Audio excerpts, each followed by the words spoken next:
السلام علیکم ورحمۃ اللہ وبرکاتہ۔ بسم اللہ الرحمن الرحیم۔ ہمارا چیپٹر ہے مکہ بھی جیت لیا گیا پارٹ 2۔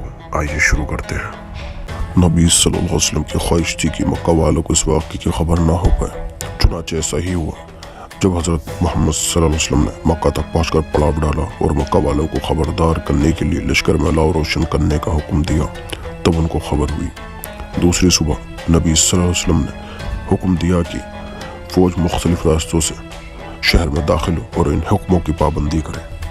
یہ پابندیاں کچھ اس طرح تھیں: جو کوئی شخص ہتھیار پھینک دے اسے قتل نہ کیا جائے، جو کوئی شخص خانہ کعبہ کے اندر پہنچ جائے اسے قتل نہ کیا جائے، جو کوئی شخص اپنے گھر میں بیٹھا رہے اسے قتل نہ کیا جائے، جو کوئی شخص ابو سفیان کے گھر پناہ لے اسے بھی قتل نہ کیا جائے، بھاگنے والوں کا پیچھا نہ کیا جائے، زخمی کو قتل نہ کیا جائے، قیدی کو قتل نہ کیا جائے۔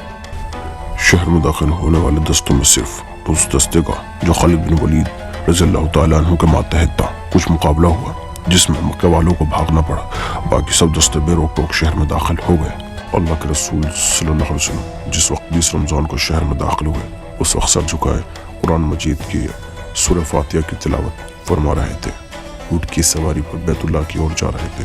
وہاں پہنچ کر پہلے خدا کے گھر کو بتوں سے پاک کیا۔ اس وقت بیت اللہ کے آس پاس 360 بت رکھے ہوئے تھے۔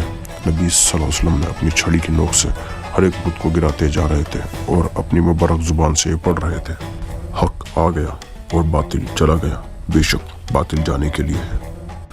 امید ہے آپ کو میری ویڈیو بھی پسند آئی ہوگی۔ اس ویڈیو کو لائک، شیئر اینڈ چینل کو سبسکرائب ضرور کریں۔ انشاءاللہ اگلی ویڈیو میں آپ سے پھر ملاقات ہوگی۔ اپنا خیال رکھے گا۔ اللہ حافظ۔